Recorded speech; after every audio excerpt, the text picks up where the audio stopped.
Hi friends, आप सबको शालू का नमस्कार। कल मैंने आपको मेरी जॉइंट फैमिली के बारे में कुछ बातें बताई थी। शायद आपको अच्छी लगी होगी। और ऐसे ही जिंदगी चलती है। जॉइंट फैमिली में जो मुझे सुख मिला वो बहुत ही ज़्यादा और प्रेरणादायक था।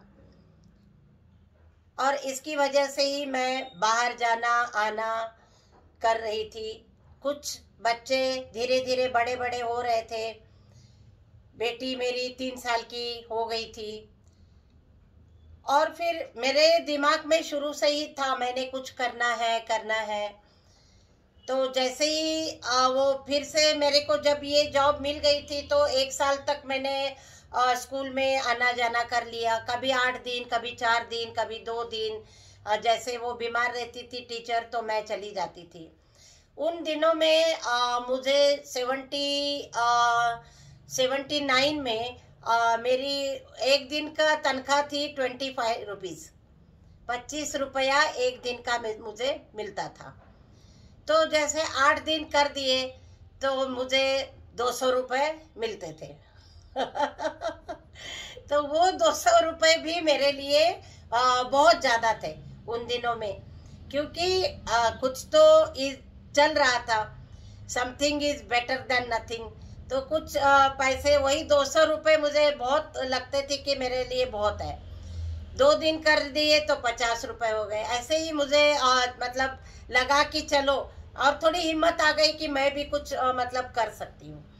तो इसमें फैमिली का बहुत बड़ा योगदान था। तो मेरी बेटी 79 की थी। 79 में वो 2 साल की थी। और मैंने एक जॉइंट वुमेन्स प्रोग्राम, मेरी एक क्लोज फ्रेंड थी ललिता। वो ललिता, उसने सारी जिंदगी, जैसे वो 18-19 साल की थी तब से उसने सोशल फील्ड में ही काम किया है, सोशल सर्विस में काम किया है। तो उन दिनों में वो जॉइंट वुमेन प्रोग्राम करके एक ऑफिस था कैनॉट प्लेस में, और वहाँ उसने ज्वाइन किया था JWP। तो फिर मैं उसको कहती थी, यार मेरे को नौकरी करनी है लेकिन समझ में नहीं आता क्या करूं। अभी ये स्कूल में भी 1 दिन 2 दिन के ऐसे बुलाते हैं, कभी नहीं बुलाते हैं। तो फिर मैंने वहाँ उसको बोल के मैंने कहा मैं जॉब करूँगी तेरे साथ। तो वो भी कहने लगी मैं अपने बॉस को पूछ के तेरे को बता दूंगी। तो मैंने कहा ठीक है। वहाँ फिर महीने के वो उसने बात की, और फिर मुझे बुला के ले गई, एक दिन ऑफिस ले गई कि मैडम तेरे से बात करना चाहती है। तो मैंने कहा चलो चलते, कोई बात नहीं।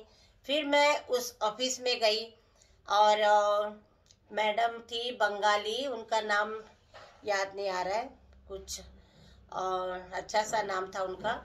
तो उन्होंने मेरा इंटरव्यू लिया, बात की। फिर मैंने बोला, तो वो टाइमिंग तो बहुत था उसका, सुबह से शाम तक, कभी 4 बजे, कभी 3 बजे, कभी 2 बजे सुबह निकल जाती थी घर से, खाना वाना सब बना के बच्चों को तैयार करके। तो उसके बाद मैं सुबह चली जाती थी और 8, साढ़े 8, 9 बजे। और फिर तनख्वाह मेरी कितनी थी? 400 रुपये। 400 रुपये पर मंथ के हिसाब से मैंने JWP में नौकरी ज्वाइन की। उसमें सोशल वर्क, कभी मेहरौली जाना पड़ता था, कभी जमुना पार जाना पड़ता था, और कभी कालकाजी। ऐसे ही मतलब अलग अलग फील्ड में, अलग अलग उसमें जगह में, जहाँ पे झुग्गी झोपड़ी कॉलोनी होती है, जे कॉलोनीज में जाके सोशल वर्क की जॉब मुझे मिली थी। और 400 रुपये महीना मुझे मिलता था। तो हम दोनों, मैं और ललिता, उन दिनों में जाते थे बस में आना जाना, कड़ी धूप में आना जाना, बारिश में, बहुत ज़्यादा सर्दी थी, सर्दी में आना जाना। तो बहुत ही जॉब तो खैर, घर से इतना कुछ काम करके फिर सारा दिन बाहर नौकरी करना तो बहुत मुश्किल था। लेकिन क्या करें, अभी कुछ ना कुछ करना ही था। तो फिर मैं घर से निकल जाती थी और शाम को फिर मैं आती थी। 400 रुपये महीना मुझे, वो भी उन दिनों में बहुत ज़्यादा लगने लगा था।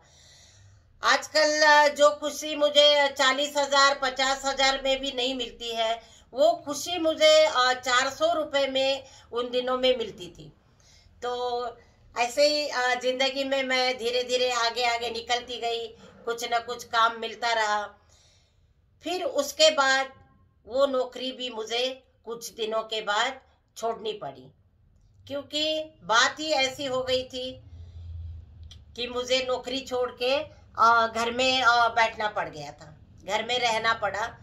क्योंकि वो भी की मैंने 1 साल तक की, और तब तक मेरी बेटी भी 3 साल की 3.5 साल की हो गई थी, वो भी स्कूल जाने लगी थी। तो उसके बाद फिर जॉब करते करते नौकरी 1 साल करने के बाद जब मेरी मोना, स्वरूप, आनंद, अनीता सब कन्नड़ स्कूल में पढ़ने लगे थे, जैसे फर्स्ट स्टैंडर्ड में और सेकेंड स्टैंडर्ड में ऐसे बच्चे थे उधर। तो उसके बाद मेरे को ये नौकरी छोड़नी पड़ गई। क्यों छोड़नी पड़ गई और क्या रीज़न था, वो मैं आपको कल फिर बताऊंगी। जिंदगी में बहुत स्ट्रगल किया है, कोई काम करना, घर के बाहर जाना, क्योंकि एक छोटे से गांव से लेके मैं दिल्ली चली गई थी और सोशल वर्क था, इसलिए मुरगुड़ जी ने भी मुझे जाने की इजाज़त देती, क्योंकि वो सोशल वर्क में बहुत मतलब इंटरेस्ट लेते थे।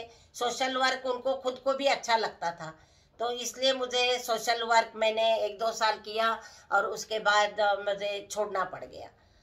अब क्यों छोड़ना पड़ गया मैं कल आपको फिर बताऊंगी। और तब तक के लिए नमस्कार, आप सबका धन्यवाद।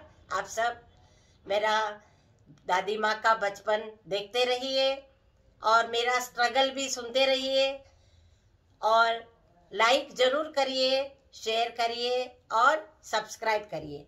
तब तक के लिए धन्यवाद।